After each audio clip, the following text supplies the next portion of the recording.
आइए प्रारंभ करते हैं गृह विज्ञान पाठ संख्या 5, जिसका नाम है परिवार के लिए आहार आयोजन।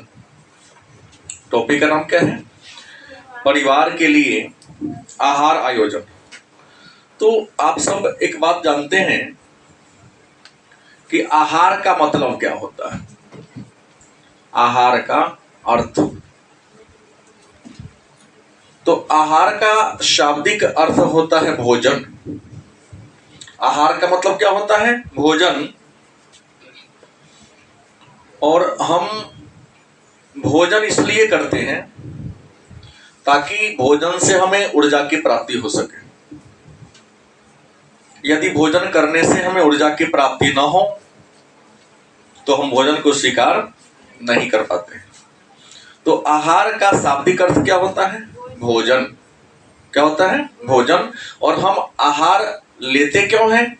तो हम आहार इसलिए लेते हैं ताकि आहार लेने से हमें ऊर्जा की क्या हो? प्राप्ति। तो प्रश्न है आहार का अर्थ क्या होता है? भोजन।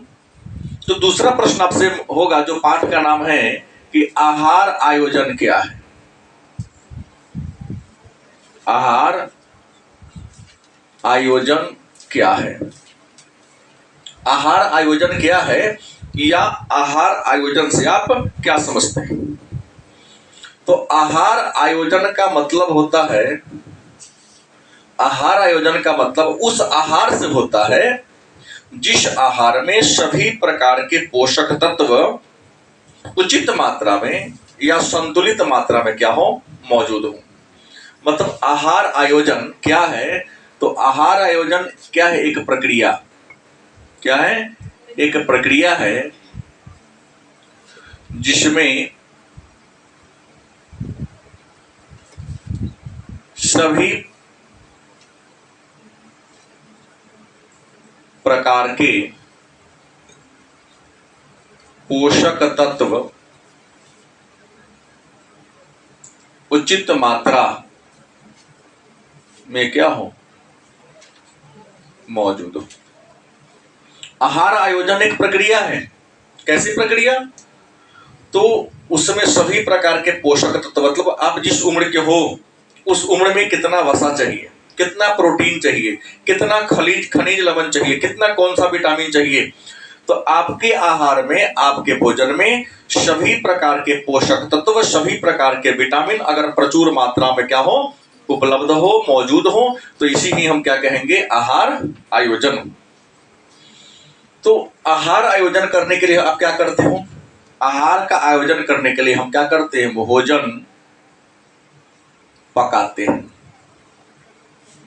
आहार आयोजन करने के लिए क्या करते हैं? भोजन को हम पकाते हैं। तो मन में एक प्रश्न होगा कि हम भोजन को पकाते क्यों? भोजन को हम पकाते क्यों हैं? पकाना जिसको हम लोग ग्रामीण भाषा में कहते हैं बनाना। तो भोजन बनाते क्यों? कोई उत्तर दे सकती है? कौन देंगे उत्तर? बताइए। भोजन क्यों पकाते हैं? भोजन को पकाने के रीजन क्या है? कारण क्या है?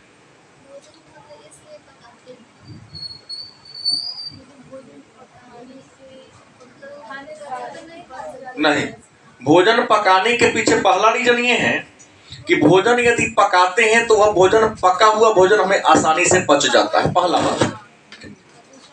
दूसरा कारण, भोजन पकाने से भोजन का स्वाद बढ़ जाता है, भोजन का रंग बढ़ जाता है और भोजन की महक बढ़ जाती है, बढ़ रही है। भोजन इसलिए पकाते हैं ताकि आसानी से क्या हो जाए? पच जाए। दूसरा, उसका स्वाद बढ़ जाता है, उसका रंग बदल जाता है। तीसरा, और भोजन को पकाकर, खाद्य सामग्री को पकाकर आप उसे अनेक प्रकार के रूपों में बदल सकते हैं। जैसे सीधा आलू हुआ तो कच्चा आलू हो गया, लेकिन यदि आलू को आप चाहोगे तो पका के सब्जी बना सकते हो, पकौड़ी बना सकते हो, जलेबी बना सकते हो, मिठाई बना सकते हो, भुजिया बना सकते हो, चिप्स वगैरह बना सकते हो। तो पकाने से एक ही प्रकार के खाद्य पदार्थ को अलग अलग रूप रंग में ढालकर उसकी उपयोगिता को आप क्या कर सकते हो, बढ़ा सकते हो। तीसरा, भोजन को पका के आप ज्यादा समय तक रख सकते हैं। कच्चा भोजन को ज्यादा समय तक नहीं रखा जा सकता है, लेकिन पका हुआ भोजन को ज्यादा समय तक सुरक्षित रखा जा सकता है। और अंतिम कारण यह होता है कि भोजन को पकाने से भोजन कीटाणु रहित हो जाते हैं। नहीं, कच्चा में तो जीवाणु विषाणु कीटाणु रहता है, लेकिन पका देंगे तो पका देने से उसमें जो जीवाणु विषाणु या कीटाणु होते हैं क्या होते हैं, नष्ट हो जाते हैं। तो भोजन क्यों पकाते हैं, इन बातों को तो हम लोग जान गए। क्या जाने कि भोजन पकाने से वो आसानी से पच जाता है। दूसरा, भोजन का स्वाद और रंग बदल जाता है। तीसरा, पका करके अनेक प्रकार के आप व्यंजन बना सकते हैं। चौथा, पकाने से उसको अधिक समय तक रखा जा सकता है, और पका देने के बाद उससे जीवाणु और विषाणु क्या होते हैं, मुक्त हो जाते हैं। तो एक प्रश्न है, भोजन पकाना, पकाने की विधि, मतलब भोजन पकाने की विधि। भोजन को पकाने की कितनी विधियां, कोई नहीं जानता है। भोजन बनाती सब है, लेकिन आप में से किसी को ये नहीं पता है कि भोजन को पकाने की कितनी विधियां हैं। तो मैं आपको बताता हूं, तुम जानते हो? नहीं जानते हो। भोजन को पकाने के 3 विधियां हैं। पहला, भाप द्वारा। दूसरा, तलकर। तीसरा, सेक कर। भोजन को पकाने के 3 ही विधि हैं। भाप के द्वारा भोजन को पका लेते हो, जैसे कुकर में चावल बनाते हो तो भाप से ही बनता है वो, तो हो गया भाप कर। तल कर, जो फ्राई करते हो, पकौड़ी जो बनाते हो, तेल में रख दिए, हाँ निकाल लिए, बहुत पक जाने के बाद सेक कर, रोटी सेकते आप। तो भोजन को पकाने की कितनी विधियां हैं? भोजन पकाने की 3 विधियां हैं, भाप के द्वारा, तल कर और सेक कर। अब सवाल ये उठता है कि सर ये भोजन पकाने की सबसे अच्छी विधि कौन है? तो भोजन जो भाप कर बनाते हैं, भाप के द्वारा, वो सबसे सुरक्षित विधि है, क्योंकि सारे विटामिन, खनिज, लवण, पौष्टिक तत्व उसमें सुरक्षित रहते हैं। उसके बाद सेक कर, और सबसे खराब तरीका है भोजन बनाने का तलकर। भले ही वो हमारे जिह्वा को स्वादिष्ट लगता है, लेकिन हमारे स्वास्थ्य के लिए बहुत ज्यादा हानिकारक है। लेकिन सबको क्या है, वही पसंद है, इसलिए आप हम नाना प्रकार के बीमारी से क्या है, ग्रसित हैं। तो भाप के द्वारा और सेक कर, ये ज्यादा बेटर है। रोटी हम जो तवा वाला खाते हैं वो ज्यादा बेटर है, पूरी जो बना लेते हैं वो बेटर नहीं। अब है, आहार आयोजन का महत्व क्या है? एक प्रश्न और आता है, आहार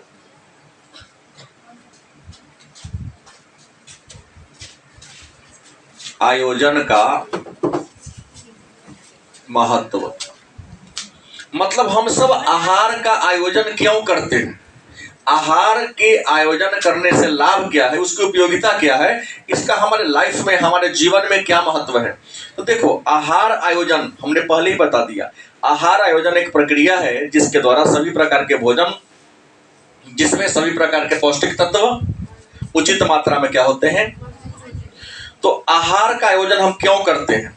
तो आहार का आयोजन कई कारणों से करते हैं। पहला कारण है कि आहार का आयोजन करने से समय, श्रम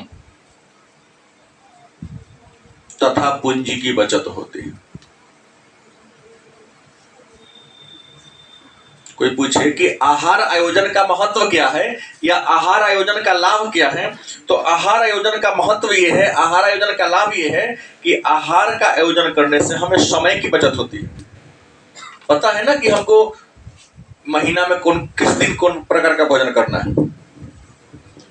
संडे को अगर खीर खाना है, मंडे को पुलाव खाना है, ट्यूसडे को अगर चावल खाना है, तो 7 दिन में हमें जिस प्रकार का भोजन करना, उस प्रकार के सामान को खरीद के लाकर रख देंगे। नहीं, अगर नहीं, इससे क्या होगा, आपका समय बचेगा। नहीं तो आज क्या बने, कल बनेगा क्या, तो कल सोचा जाएगा। अब कल सोचा जाएगा तो फिर हर दिन दुकान में दौड़ना पड़ेगा आपको, और हर दिन अगल बगल के दुकान में जाओगे तो क्या होगा, समय ज्यादा लगेगा और थोड़ा पैसा भी ज्यादा लगेगा, और हर दिन आपको मेहनत भी करना पड़ेगा। अगर 7 दिनों का या 15 दिनों का एक बार प्लानिंग कर लेते हो तो सप्ताह में 1 दिन दुकान में जाना है, पूरे 7 दिन का राशन खरीद के ले आना है, और प्लानिंग कर लेना है कि किस दिन हमें भोजन में क्या करना है। तो आहार का आयोजन करने से पहला फायदा है कि इससे आपका समय बचता है, श्रम बचता है, और पूंजी की क्या होती है, बचत होती है। दूसरा, विविधता पूर्ण होता है।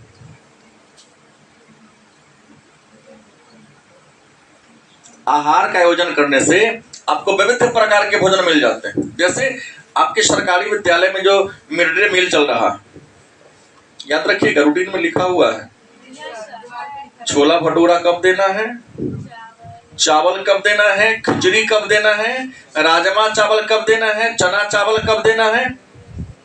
अलग बात है फॉलो नहीं होता है, लिखा रहता है। क्योंकि अगर भोजन विविधता पूर्ण हो, आहार आयोजन से फायदा यह है कि अगर भोजन विविधता पूर्ण है तो भोजन के प्रति आपकी रुचि बनी रहेगी। क्या जी, आप लोगों को आलू सोयाबीन ज्यादा अच्छा लगता है, सुनने में आता है बच्चों को, लेकिन लगातार 1 महीने तक आलू सोयाबीन का सब्जी बनता रहे, नहीं चलेगा, नहीं चलेगा, हाँ नहीं चलेगा। बदलाव चाहिए, क्या चाहिए, बदलाव चाहिए। जो गरीब से गरीब है वह भी 7 दिन में, हर दिन तो रात को रोटी बनता ही है, लेकिन एक आध दिन चेंज रोटी में हो जाता है, क्या जी, ताकि रोटी के प्रति रुचि बनी रहे। अरे घी ही उसमें लग जाए, उसको क्या बोलते हैं, पूरी ही बना दिया जाए, लेकिन उसके प्रति रुचि बनाए रखने के लिए चेंज किया जाता है। आलू आपको ज्यादा पसंद है, लेकिन हर दिन एक ही प्रकार के आलू का पकवान बनाया जाए तो आपको आलू के प्रति रुचि घटेगी। तो कभी धनिया मिर्च का बनेगा तो कभी सरसों डाल के बना दिया जाता है, तो कभी आलू में सोयाबीन डाल दिया जाता है, तो कभी आलू में अदौड़ी डाल दिया जाता है, कभी हरा सब्जी मिक्स कर दिया जाता है। क्यों? क्योंकि ऐसा अगर विविधता पूर्ण होगा तो भोजन के प्रति, उस पकवान के प्रति आपकी रुचि बनी रहेगी। तीसरा, बच्चों में अच्छी आदतों का विकास। बच्चों में अच्छी आदतों का विकास। अगर आप आहार नियोजन करते, पूंजी की बचत कैसे होगा? यहां अगर हम 7 दिन का सामान खरीदते हैं, हम चीनी खरीदते हैं 5 किलो तो हमको मिलता है 40 रुपये। हमने कल 500 ग्राम चीनी खरीदा तो हमको दिया 22 रुपया। लोकल दुकान पर 1 किलो चीनी का दूर 4 रुपये ज्यादा कीमत ले रहा है, बचत नहीं हुआ। हम 7 दिन का एक बार ले लेते हैं। जैसे हम आलू खरीदते हैं 5 किलो तो हमको देता है 20 रुपए किलो, नहीं। लेकिन यदि आप प्रतिदिन 500 ग्राम आलू खरीदिए, प्रतिदिन आप 500 ग्राम आलू खरीदिए, आपको देगा 22-23 रुपया में आलू, सॉरी 11-12 रुपये पर जाएगा 500 ग्राम का। पूंजी बचा कि नहीं बचा? कोई सामान आप ज्यादा लो तो कम में देता है, कम लो तो आपका ज्यादा पड़ जाएगा। नहीं समझी बात? हाँ। तो बच्चों में अच्छी आदत का क्या होता है? विकास होता है। चौथा, बड़ी परेशान करता है इसे। हेलो हेलो, खुश रहिए। हाँ, होम साइंस का लगातार चल रहा है।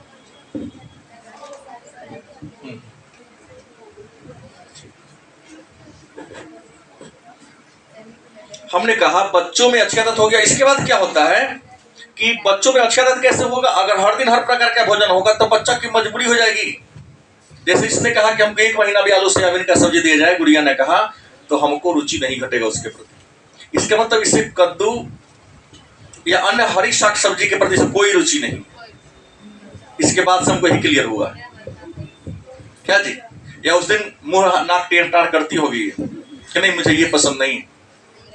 मैं आपको बता दूं कि अगर भोजन विविधतापूर्ण होगा तो बच्चों में कसादत होगा नहीं। उसको आज यही बना है, नहीं खाओगे तो भूखे रहोगे, आज तुमको यही खाना पड़ेगा। तो हर प्रकार के पकवान आपको खाने से आपके शरीर में हर प्रकार के पोषक तत्व तो मिलेगा। तो कसादत हुआ ना कि बच्चा सभी प्रकार के भोजन ग्रहण करेगा। क्या जी? रूटीन बन गया। तो देख लिया कि आज पिताजी ने मेनू में ये बना दिया है कि आज खिचड़ी ही बनेगा। बहुत बच्चों का ये आदत है घर में शनिवार के दिन खिचड़ी बन गया, हर रात में भूखे सो गया। ना ना, हम नहीं खाएंगे, खिचड़ी का ही भोजन होता है खाने का।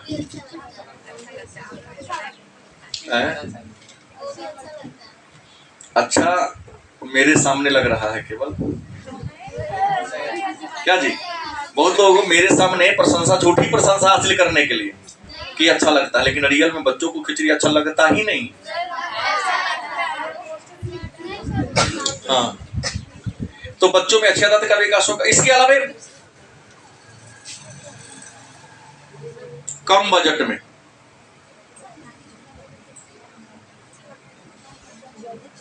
संतुलित भोजन,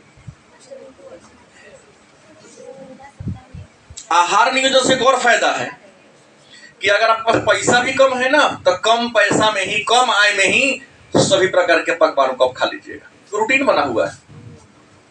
आपको मैनेज करना होता है कि अगर हमारी आमदनी 5,000 रुपया प्रति महीना है, उसमें 2,000 रुपया ऐसे ही रूम पर चला जाता है, बचा 3,000 रुपया, 1,000 रुपया बच्चों के शिक्षा पर चला गया, तो बचा फिर 2,000 रुपया। तो 2,000 रुपया में ही 30 दिन आपको खर्च चलाना है।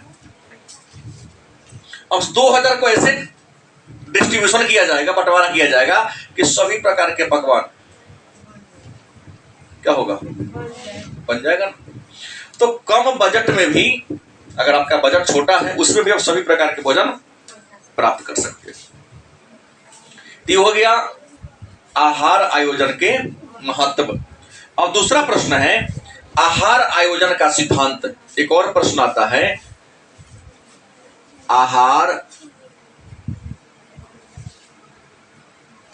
आयोजन का सिद्धांत क्या है? आहार का मतलब हम पहले ही बोल दिया हूं, भोजन होता है। आहार का मतलब क्या होता है? भोजन।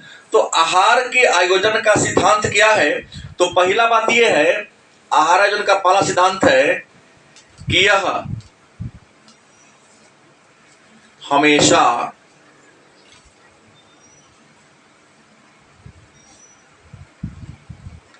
परिवार की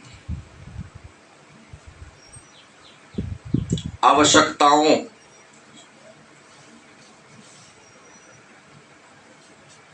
के अनुकूल होता है।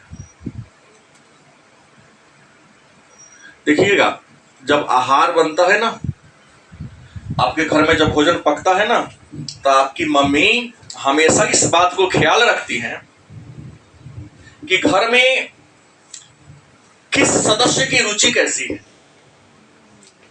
हमेशा रुचि पर ध्यान देती है वो। क्या मैं गलत बोल रहा हूं? हाँ, रुचि पर जरूर ध्यान देते हैं कि जो खाने वाला हो वैसा ही भोजन बनाती है, अगर जो खाने वाला नहीं वैसा पकवान बनाती है वो नहीं बनाती। तो क्या होता है, हमेशा परिवार की आवश्यकताओं का अनुकूल, किसकी जरूरत का वैसे बनाता है। देखिएगा, बच्चा का भोजन अलग बनता है, वयस्क का अलग बनता है, वृद्ध के लिए अलग बनता है। वृद्ध जो होंगे उनके लिए थोड़ा सा मुलायम भोजन पकता है, क्योंकि मुलायम नहीं होगा तो नहीं चल पाएगा उनसे। थोड़ा चावल अगर गीला हो जाए तो आप लोग कोई नहीं खाओगे, क्या है, खिचड़ी इससे अच्छा होता। अगर वृद्ध आदमी आप लोग जैसे खाएंगे तो उनको नहीं पच पाएगा, चबा ही नहीं पाएंगे, तो इनके लिए थोड़ा सा मुलायम चावल चाहिए। दूसरा सिद्धांत है, मीनू बनाते समय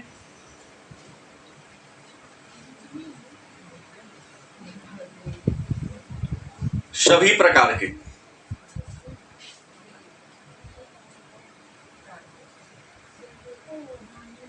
खाद्य को रखना। याद रखिएगा, हर परिवार में होता है कि मेनू बनता है कि सोमवार को क्या बनेगा, मंगलवार को क्या बनेगा, बुधवार को क्या बनेगा, गुरुवार को क्या बनेगा। तो ध्यान रखा जाता है कि सभी प्रकार के रखा जाए। परवल हो तो कभी पनीर हो, कभी मीट हो तो कभी अंडा हो, तो कभी मछली हो तो कभी साग हो, गलत कि सही, तो कभी खीर हो, कभी पुलाव हो, हाँ तो कभी खिचड़ी भी हो। मतलब मीनू बनाते समय सभी प्रकार के खाद्य पदार्थों को शामिल किया जाता है ताकि किसी पोषण से बच्चा या परिवार के सदस्य वंचित न रह जाए। तीसरा बात है, परिवार के सदस्यों का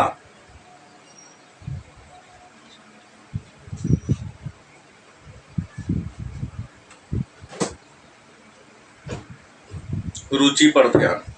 परिवार के जो सदस्य होते हैं हमेशा मीनू बनाते समय देखिएगा रुचि को ध्यान रखते हैं हमारे परिवार के लोग कैसा भोजन पसंद करते हैं। देखिएगा जिसके घर में लोग ज्यादा नमकीन भोजन करते हैं उसके सब्जी में नमक ज्यादा होगा। ज्यादा मिर्च खाने वाले होते तो उनके भोजन में मिर्च की मात्रा क्या होगी। लेकिन जिनके घर में मिर्च मसाला खाने वाले कम होंगे उनके घर कभी चल जाओ तो नहीं रखेगा। महिला जो पकाती है वो जानती है। तो हमेशा परिवार के सदस्यों के रुचि को ध्यान में रखकर बनाना चाहिए। ये आप लोगों को शिक्षा दी जा रही है। ये नहीं कि हम जैसा कहा तो ऐसा के बनाएंगे तो बिहान से पिटाई होगी।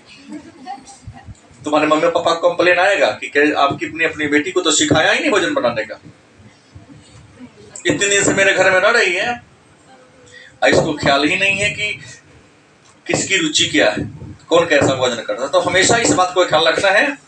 एक दिन गलती होगा, 2 दिन गलती होगी, बार-बार गलती नहीं होगी कि कौन व्यक्ति किस प्रकार का भोजन करता है। चौथा,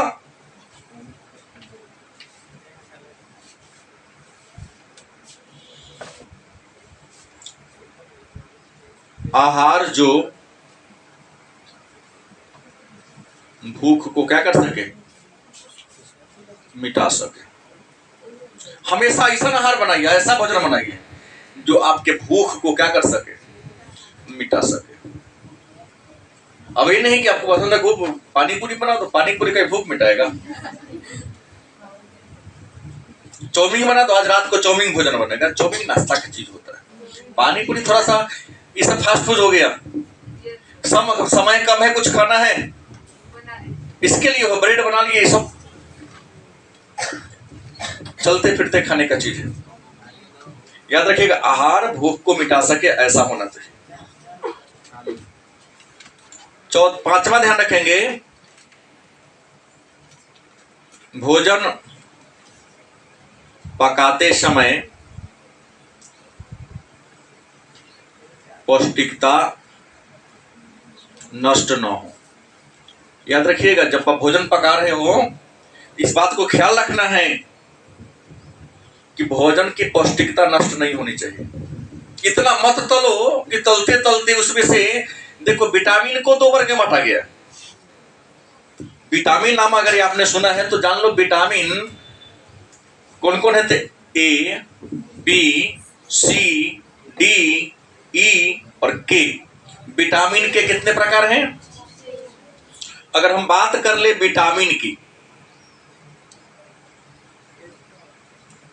तो विटामिन है कौन कौन, तो ए, बी, सी, डी, ई और के। ये विटामिन 6 प्रकार हैं, लेकिन 6 प्रकार के विटामिन को 2 वर्गों में बांटा गया है। पहला जल में घुलनशील और दूसरा वसा में घुलनशील। मतलब 6 को विटामिन है नहीं, 6 विटामिन में कुछ ऐसे विटामिन हैं जो पानी में घुल जाता है, क्या होता है। और जल में घुलनशील विटामिन कौन कौन है, तो बी एंड सी। और कुछ ऐसे विटामिन है जो वसा में घुल जाते हैं, तो बच कौन गया, ए, डी, ई और के। ये ऐसे विटामिन है जो वसा में घुल जाते हैं। वसा माने क्या, तेल, घी। बार बार सिखाया जाता है कि सब्जी यदि आप बनाने जा रहे हो तो धोने के बाद सब्जी को काटो। और आप लोग तो ऐसे ऐसे महापुरुषी हैं, महापुरुष तो नहीं है, महापुरुषी लोग हैं कि काट दिया उसके बाद रगड़ रगड़ के धो रहे हैं, पानी में छोड़ दिए सीधा। याद रखो अगर सब्जी काटने के बाद धोते हैं तो सब्जी में यदि विटामिन सी मौजूद है, विटामिन बी मौजूद है, तो पानी में घुल जाएगा। सब्जी खाने से क्या फायदा, उससे बिना सब्जी की रोटी खा लो, नमक रोटी खा लो। भाई हम भोजन क्यों करते हैं? ताकि भोजन से हमें पोषण मिल सके। और इतना अधिक पानी में धो दिया कि उसमें के जो विटामिन बी और सी है जल में घुलनशील निकल गया, कौन महत्व रहा? भोजन करे पेट न भरा, क्या फायदा भोजन करने से? क्या जी? वसा में घुलनशील कुछ ऐसे विटामिन है जैसे ए, बी, ए, डी, ई, के। तेल में ज्यादा फ्राई करोगे, तेल में ज्यादा फ्राई करने से नष्ट हो जाता है।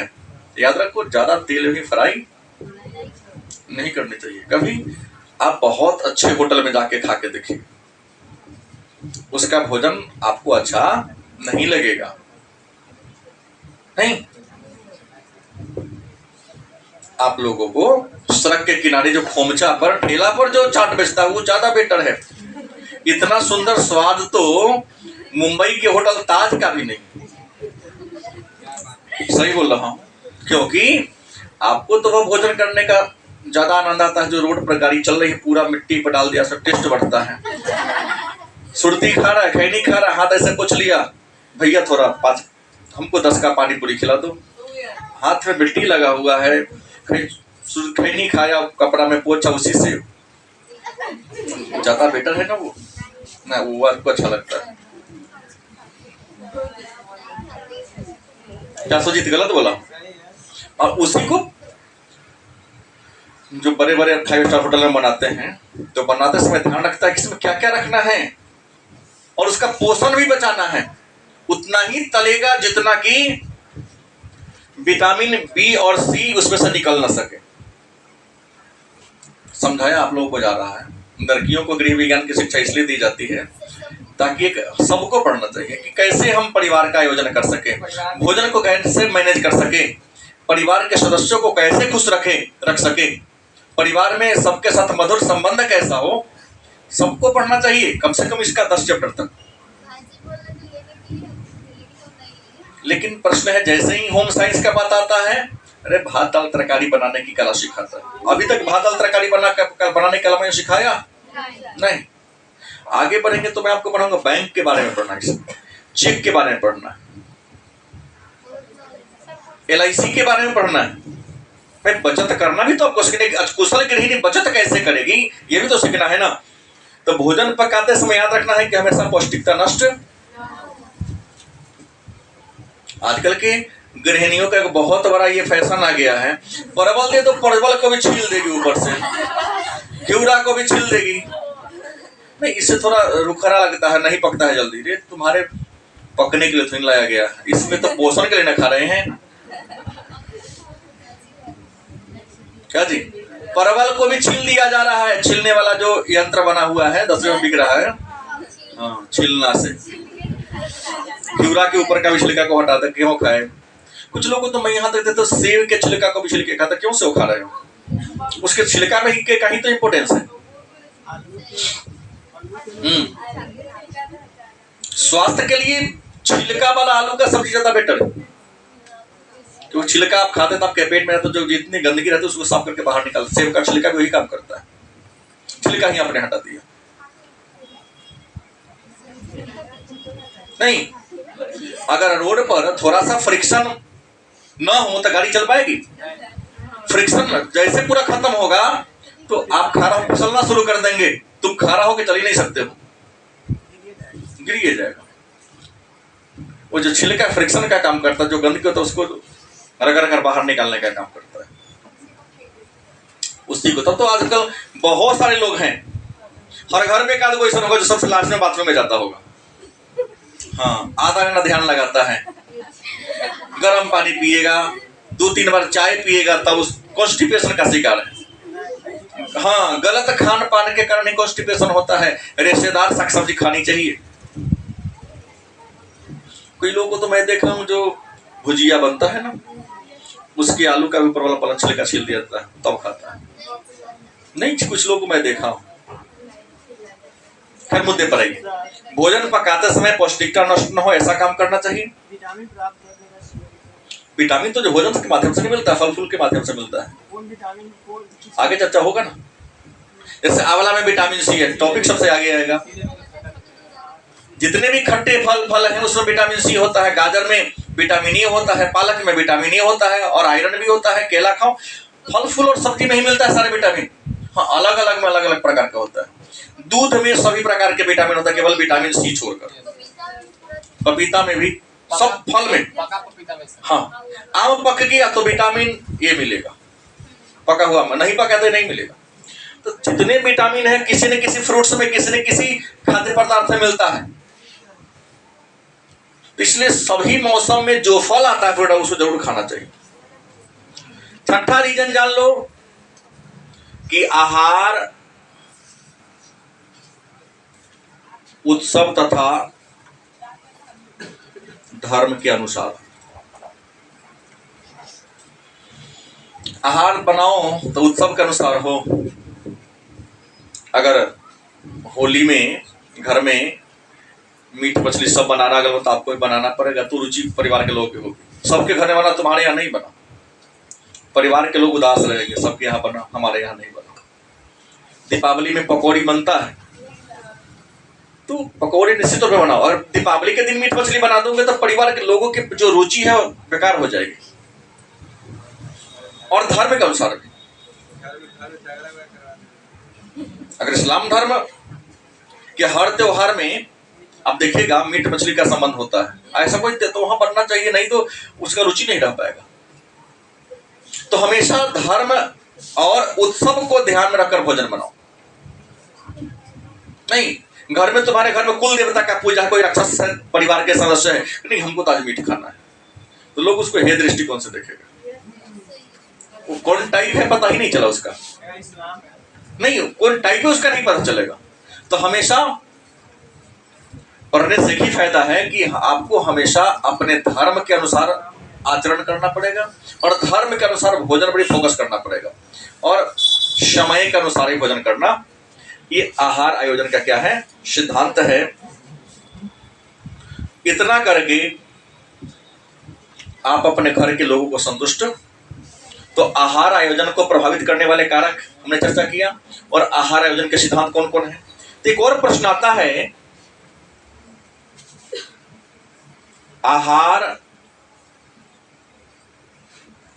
आयोजन को प्रभावित करने वाले कारक, मतलब आहार का जब आप आयोजन करते हैं तो आहार के आयोजन को प्रभावित करने वाला कारक कौन कौन है, वो कौन कारक है जो आहार के आयोजन को क्या करता है, प्रभाव डालता है। तो पहला है परिवार में सदस्य।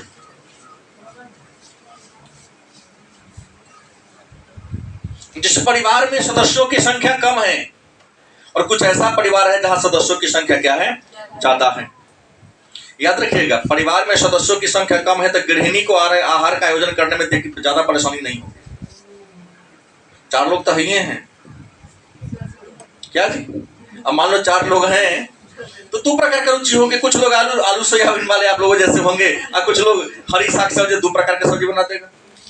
लेकिन यदि परिवार में सदस्यों की संख्या क्या है, ज्यादा है, तो वहां बड़ा परेशानी होता है। कुछ लोग आलू सोयाबीन वाले होंगे तो कुछ लोग हरी साग सब्जी वाले होंगे, तो कुछ का विचार ज्यादा मसालेदार होगा और कुछ ऐसा होगा जो मसाला खाएगा ही नहीं। अब वहां गृहिणी को माथा ईटा से ठोकना पड़ता है, हम क्या करें। 4 प्रकार का भोजन पकवान बनाएगी, समय ज्यादा लगेगा। और एक प्रकार का अगर 2 प्रकार के बनाती है, जो मसाला खाता है तो खुश रहेगा, जो मसाला नहीं खाता दुखी रहेगा। तो परिवार में सदस्यों की संख्या आहार आयोजन को प्रभावित करता है। दूसरा है आयु। याद रखेंगे, आयु माने उम्र, यह भी आहार आयोजन को प्रभावित करता है ना। आप लोग यंग हो, चटक फटक नहीं, जितना मिर्च मसाला अच्छा लगता है, कई स्थानों को वजन पच जाता है, मशीन टाइट जो है। हम लोग का उम्र जो चौकी है धीरे धीरे खिंचता जा रहा है, कुटाएगा नहीं ये चक्की, ये चक्की कुटाएगा नहीं, कुटाएगा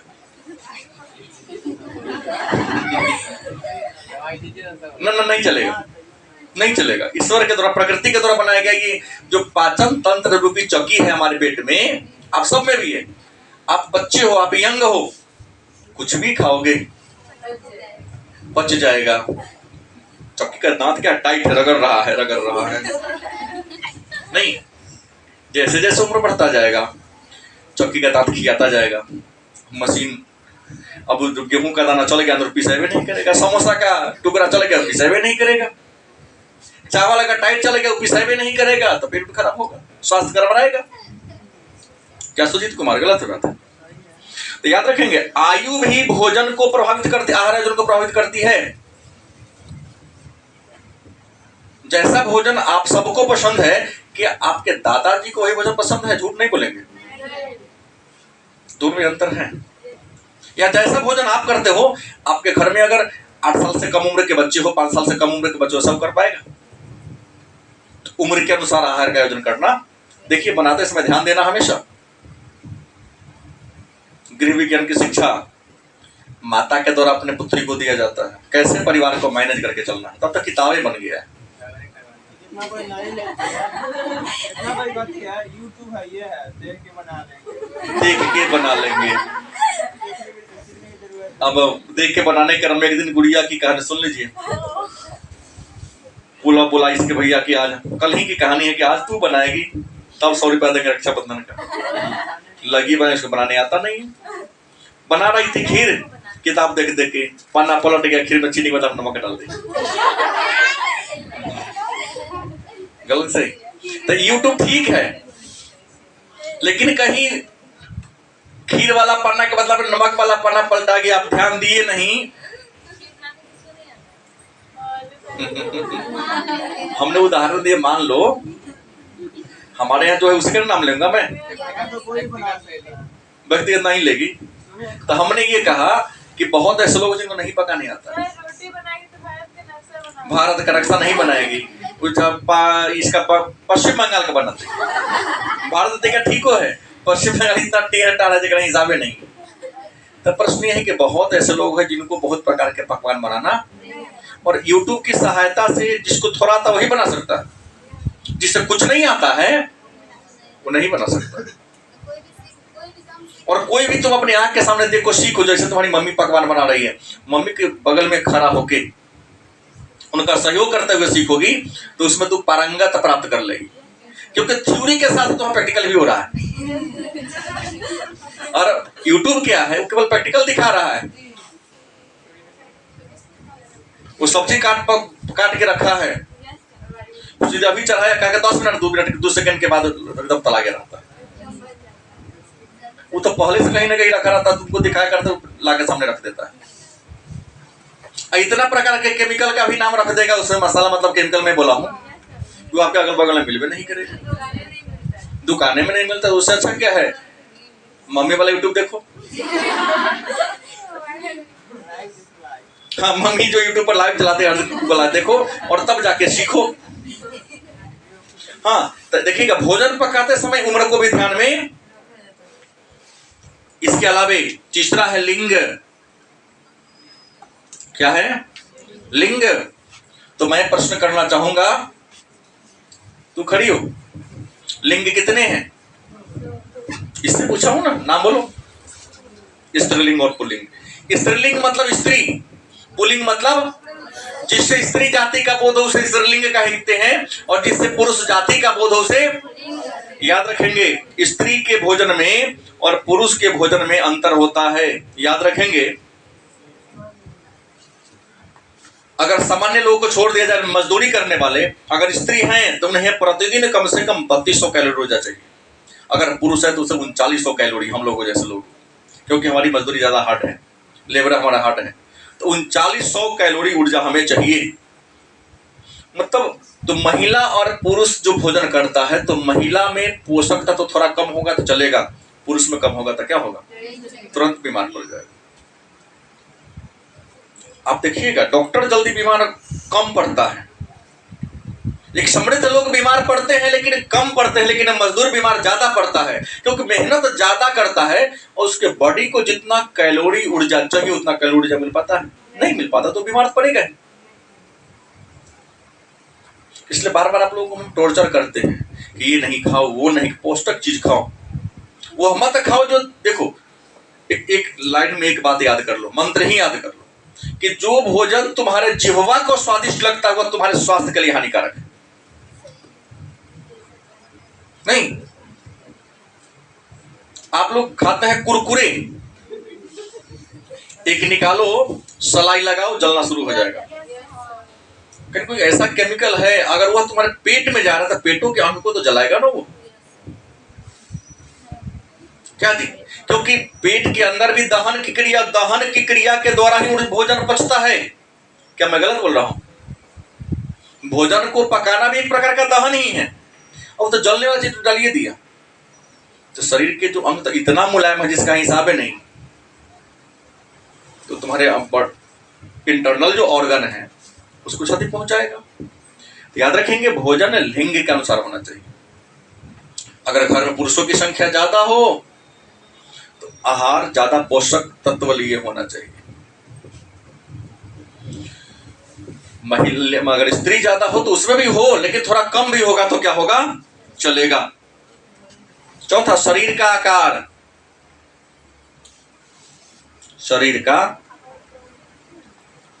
लंबाई चौड़ाई, आकार मतलब क्या हो गया, लंबाई चौड़ाई। याद रखेंगे, अगर लंबाई चौड़ाई ज्यादा हो तो वैसे लोगों को ज्यादा पोषक तत्व चाहिए। जब हमारी लंबाई चौड़ाई ज्यादा है तो हमको ज्यादा चाहिए, और आप लोग जितने छोटे छोटे हैं, लंबाई चौड़ाई है लेकिन क्या है, कम है, दुबला पतला, उनको कम चाहिए।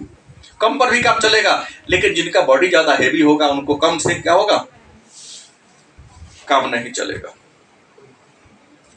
इसके अलावा याद रखेंगे और भी है प्रभावित करने वाला, रुचि। सब कुछ है, कितने सुंदर पकवान बना दिए, उसके रुचि में अच्छा लगता ही नहीं तो भोजन कर पाएगा। तो भोजन बनाते समय रुचि पर भी ध्यान देना है। कोई बात नहीं, हमने पकाने के 3 विधि पर चर्चा कर दी आपके सामने, और अब भाप वाला भोजन आपके घर के लोगों को पसंद नहीं है तो क्या बनाने से फायदा है? तुम बना दे, कोई खैबे नहीं किया तो कोनो फायदा होगा? पकवान बेटर कौन होता है? तो परिवार के सभी लोग प्रसन्न मुद्रा में संतुष्टिपूर्ण तरीका से क्या कर ले, खा ले, शाबाशी दे, आज तो बहुत सुंदर पकवान बना है। सभी लोग अगर शाबाशी देना शुरू कर दे, 100 बात को मारो गोली। बनाने वाला को भी आना था। रुचि पूर्ण परिवार के सदस्य को जो भोजन ज्यादा रुचि लगता हो वैसा ही पकवान बनाना। इसके अलावा ध्यान रखेंगे, हम पहले ही बोलते हैं, हम धर्म के अनुसार भी, हिंदू धर्म में है, जैन धर्म में है, बौद्ध धर्म में है तो वहां सात्विक भोजन पर फोकस किया जाता है। लेकिन यदि ईसाई और इस्लाम धर्म को है तो वहां पर देखिएगा मांसाहार पर ज्यादा फोकस किया जाता है। तो अब धर्म का अनुसार करो ना। धर्म है इस्लाम, कहिएगा मुझे मांस मछली के प्रति परहेज है तो ना चलेगा। अपने घर में आप क्या रहिएगा, वो अकेला रहिएगा, जिसके भोजन को कभी ख्याल नहीं किया जाएगा। आप एक किसी मुस्लिम बस्ती में चल जाओ, देखिएगा वहां 2-4 लोग ही में, अगर 1000 के आबादी 2-4 को लोग मिलेगा जो सात्विक मिलेगा। ऐसे है, मैं कई लोगों को जानता हूं जो मीट मछली नहीं खाते हैं, रुचि ही नहीं है। इसलिए को मुसलमान नहीं हुआ, सबका अलग अलग रुचि है। लेकिन हमने कहा वहां 99.9% लोग मांसाहार होते हैं। गलत किसे है? दीदी क्या है, 3 दीदी है, समझाना ही सही बोल रहा हूँ ना। आपके घर 3-4 लोग हैं, कोई शाकाहारी है? तुम्हारे घर में है? नहीं है। तुम्हारे घर में नहीं, लेकिन होते हैं, मैं जान रहा हूं, कोई होते हैं। हमने कहा ना जो खाता ही नहीं, उसको रुचि ही नहीं। हमारा धर्म कहता है हमारी रुचि ही नहीं, तो हम कैसे करेंगे? क्या सभी जुम्मा के दिन मस्जिद में नमाज अदा करने जाते हैं? नहीं जाते। जिनको उसके प्रति लगा खूब जाएगा, हो जाएगा। आज जो बूढ़ा हो गए हैं, रुचि नहीं है, कर्म में विसर्जन नहीं जाते, नहीं जाता, रुचि नहीं है, इसमें तो उसको धर्म से हटा देगी। धर्म क्या है कि विश्वास है। धर्म क्या है? विश्वास है भगवान का, या जो भी आप मानते हो जिस भगवान को, एक विश्वास, उसका विश्वास होगा, धर्म को मानेगा, लेकिन उस धर्म में रहेगा। विश्वास होगा तो मंदिर या मस्जिद में जाएगा, विश्वास नहीं होगा मंदिर मस्जिद में क्या करेगा? नहीं जाएगा। इसका तो ये नहीं कि आप धर्म से उसको बहिष्कृत कर दें, ये पावर आपको नहीं। उसकी मर्जी के विरुद्ध, हाँ उसके मर्जी के ऊपर। धर्म के अनुसार भी भोजन हो।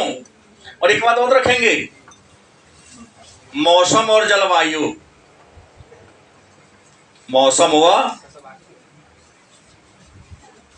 देखो भोजन मौसम के अनुसार भी होना चाहिए। ठंडी के मौसम में पकवान गर्म होना चाहिए। ठंडी के दिन में देखिएगा लिट्टी ज्यादा बिकता है, तला हुआ सामान ज्यादा पचता है, चना राजमा ये सब ज्यादा चल जाता है, मांस मछली ज्यादा ठंडी में चलता है। लेकिन गर्मी के दिनों में जितना हरी साग सब्जी खा लो आप, क्योंकि गर्म, एक तो वायुमंडल में गर्मी, दूसरा भोजन में गर्माहट, बच पाएगा।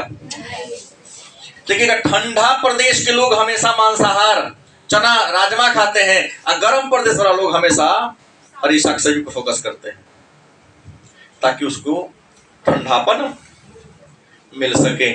और जो सबसे महत्वपूर्ण बात है 7वां नंबर में, वो है आदत।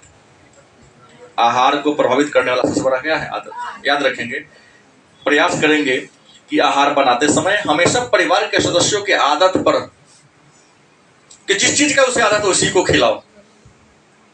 नहीं, हम लोग बिहार के लोग हैं, पश्चिम बंगाल के लोग हैं, उत्तर प्रदेश के लोग हैं, कहीं बाहर जाता तो सबसे पहले भात दाल तरकारी है, क्या क्या भोजन है, तो पहले जाता है, खोजता क्या है? चावल दाल सब्जी का होटल खोजता है। पंजाबी आएगा नहीं, रोटी फोकस करेगा ज्यादा। दक्षिण भारत में जाओ आप, तो दक्षिण भारत के लोग जब सब्जी ज्यादा भोजन में क्या पसंद करते हैं, तो इडली डोसा मसाला डोसा पर फोकस ज्यादा करेगा। क्या गलत बात है? हाँ, तो जिसका आहार जैसा हो हमेशा उसी पर फोकस करनी चाहिए। तो आहार आयोजन का महत्व, आहार आयोजन का लाभ।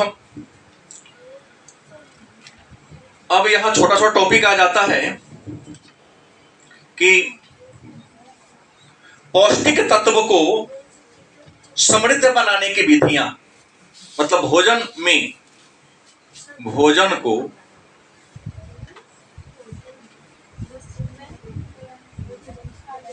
पौष्टिक बनाने की विधि। अगर आपके पास जो खाद्य पदार्थ है, खाने का जो सामान है, उसका पौष्टिक कैसे बनाओगे? गलत सही? माने खाद्य पदार्थ को पौष्टिक कैसे बनाएंगे? तो याद रखो, खाद्य पदार्थ को पौष्टिक बनाने का सबसे पहला तरीका है मिश्रण के द्वारा। किस द्वारा? आलू में परवल डाल देंगे, पनीर डाल देंगे, या सभी प्रकार के सब्जी को मिला के जगह बनाते हैं मिक्स फ्रूट, मिक्स वेजिटेबल। स्वास्थ्य के लिए और शरीर दोनों के लिए बड़ा अच्छा चीज होता है। हाँ, मिला के बनाओ, टेस्ट ज्यादा अच्छा लगेगा उसका। तो प्रश्न क्या है कि मिश्रण के द्वारा, माने सभी प्रकार के खाद्य सामग्री को क्या कर दो, मिला दो। जैसे मैं, आप सभी जानते हो कि टाइम मेरे पास कम होता है, कभी कभी ऐसा मौका मिलता है खुद से बना के खाना पड़ता है। कई बार नहीं, कई दिन, जैसे छठ के समय। गलत सही? तो वहां मैं क्या करता हूं, टाइम तो कम रहता है, 100 ग्राम चावल, 1 आलू, 1 प्याज, 2-3 परवल, टमाटर, चना ऑलरेडी पहले से फूला हुआ है, जो भी सब फूला हुआ है, रखे, थोड़ा सा घी या तेल जो भी खाते हैं उसमें फ्राई किए, बस सीटी मरवा दिए। हैं? हाँ, सब्जी बनाने की कोई जरूरत ही नहीं। सब्जी बनाने की उसमें सोयाबीन को डाल दिए, रंगीन चावल हो गया, हाँ नमकीन चावल हो गया, तो उसको हम सब्जी चावल का तो नहीं कर बन गया। अब बहुत ज्यादा पौष्टिक भी होता है, समय भी बच गया, श्रम भी बच गया, और उसका स्वाद तो हमको ज्यादा अच्छा लगता है। खाए हुए मिलता था। तो सभी प्रकार का सब्जी तुम्हारे पास जो मौजूद हो, चावल जो भी आप खाते हो, एक बार रख के बना देखो, समय भी बचेगा और तुम्हारे सेहत के लिए फायदेमंद होगा। तो भोजन को पौष्टिक कैसे बनाइएगा? हाँ, कैसे बनाओगे? तो मिश्रण के द्वारा। कैसे बनाओगे? दूसरा खमीरीकरण द्वारा।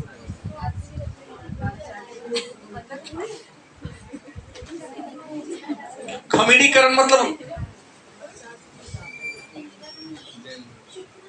भोजन को जीवाणु को पनपने दो। जैसे आप लोग छोला भटूरा खाते हैं। छोला मतलब जो चना का बनता है, भटूरा मतलब जो मैदा को, देखिएगा होटल वाले लोग क्या करते हैं, या कई बार आपकी मम्मी भी भटूरा बनाते समय करते होंगे, मैदा में पानी मिला करके उसे कुछ देर छोड़ दिया जाता है। या जिस दिन आपके घर में बनता है क्या, हुआ मैदा का बने, आटा का बने या सूजी का बने, देखिएगा पानी मिला के थोड़ा चीनी मिला के छोड़ दिया जाता है। 2-4 घंटा देखिए उस पर कुछ बुलबुला निकलने लगता है, खमीरीकरण हो रहा है। उससे उसकी पकवान की पौष्टिकता क्या हो रही है, बढ़ रही है। कुछ देर के बाद नहीं तो अब तो सोडा आ गया है, सोडा मिला दिया, हाँ उसमें वही इसमें खमीर बन गया, मुलायम भी होगा और टेस्ट भी उसका क्या बढ़ेगा। तो खमीरीकरण के द्वारा माने भोजन को पका कुछ दिन छोड़ दो, कच्चा भोजन को फिर पकाओ। तीसरा तरीका है भोजन को बनाने का, अंकुरन। किसके द्वारा, अंकुरन। अंकुरन की प्रक्रिया के द्वारा भी जो खाद्य पदार्थ है वह ज्यादा पौष्टिक हो जाते हैं। जैसे चना ले लो, मूंग ले लो, उसको पानी में भिगा दो। पानी में भीगकर जब उसमें से अंकुरन निकलने लगेगा तो उसमें प्रचुर मात्रा में विटामिन सी आ जाता है और पौष्टिकता कई गुना क्या होती है। तो भोजन को पौष्टिक बनाने की कितनी विधियां हैं, 3 विधियां हैं, मिश्रण के द्वारा, खमीरीकरण के द्वारा और अब एक खाद्य समूह। प्रश्न क्या है, खाद्य समूह माने जितने भी भोजन हैं उन्हें कितने वर्गों में बांटा गया है। तो खाद्य समूह को 5 वर्ग में बांटा गया है। धरती पर जितना भी खाने वाला सामान है ना, इनको कितने भाग में बांटा गया है, 5 भाग में बांटा गया है। पहला है अनाज। पहला क्या हो गया, अब अनाज में तो सभी प्रकार के अनाज आ जाएंगे ना जो खेत में पैदा होता है, गेहूं, चावल, दाल। दाल के कई किस्में हैं, चावल के कई किस्में हैं। दूसरा कौन हो जाएगा, दूध, अंडा, फल, दही, रायता। ये दूसरा वर्ग हो गया। रायता बनाया जाता है, जैसे दही हुआ, दही में बुनिया वगैरह रख के, फ्रूट्स डाल के, कुछ मसाला रख के बना दिया जाता है। भोजन को पचाने का काम करता है। पिछला दिन तुम्हारे यहाँ में आया था तो भोजन किया था, क्या नाम है उसके यहाँ, हाँ रोहित के यहाँ, भैया तुम्हारे गए थे, तुम में से कोई नहीं गए, वैसा कोनो नहीं है। तो एक कटोरी में दिया होगा, हाँ वही रायता रहा होगा। दही में फ्रूट्स या बुनिया मिला देता है, उसमें कुछ नमकीन चीज मिला दिया जाता है। तीसरा वर्ग कौन है, फल तथा सब्जी।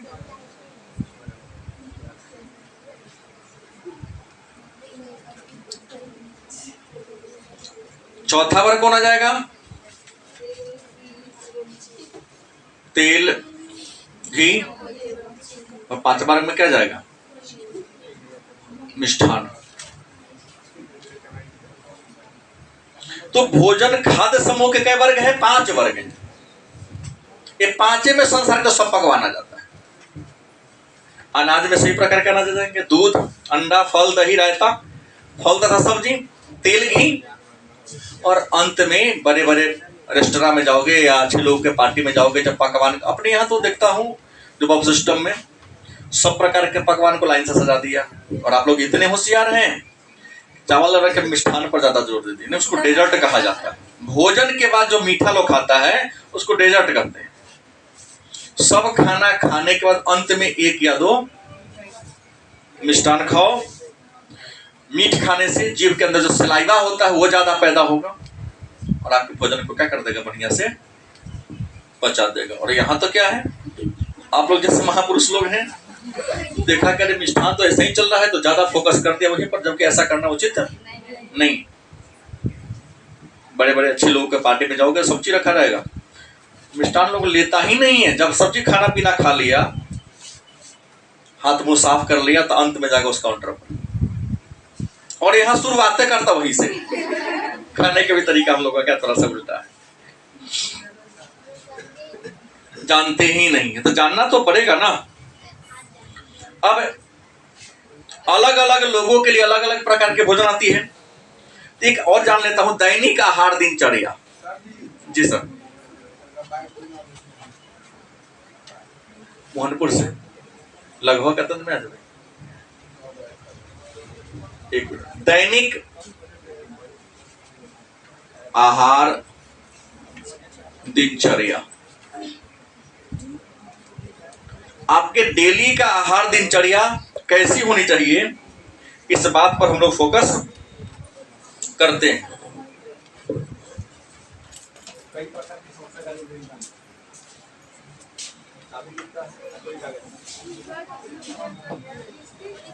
आज हम जल्दी क्लास हो गई।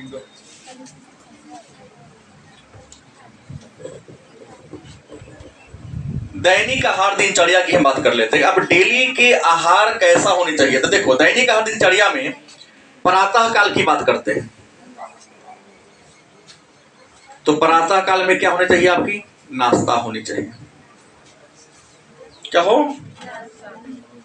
और प्रातः काल के नाश्ता में तब ज्यादा प्रयास होना चाहिए कि अंकुरित अनाज हो, फ्रूट्स हो और सलाद हो। दूसरा, दोपहर का भोजन,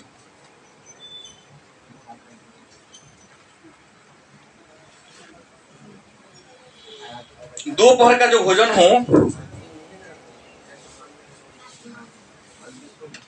प्रचुर मात्रा में हर प्रकार के पौष्टिक चीज हो, उसमें प्रचुर मात्रा में सभी प्रकार का सामान, रोटी हो, चावल हो, दाल हो, दही हो, मीट मछली अंडा, अगर शाकाहारी लोग हैं तो पनीर हो, खीर हो, मिष्ठान हो। उसके बाद शाम का नाश्ता, इसमें स्नैक्स या ब्रेड या बिस्कुट 2-4 ले लो।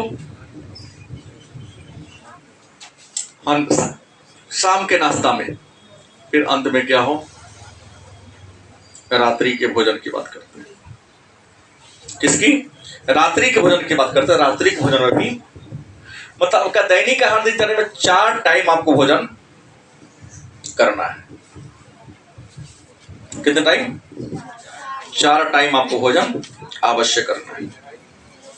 अब इसके बाद इस चैप्टर में आप पढ़ेंगे तो क्या मिलेगा आपको, वो खुद से पढ़ने की बात है कि किस उम्र के लोगों को कैसा भोजन चाहिए, किशोरावस्था के लड़का और लड़की कैसा भोजन चाहिए, एक दूध पिलाने वाली माता का भोजन कैसा हो, एक गर्भवती माता का भोजन कैसा हो, वृद्ध व्यक्ति का भोजन कैसा हो, स्कूल जाने वाले बच्चे का भोजन कैसा हो, कठोर मेहनत करने वाले का भोजन कैसा हो।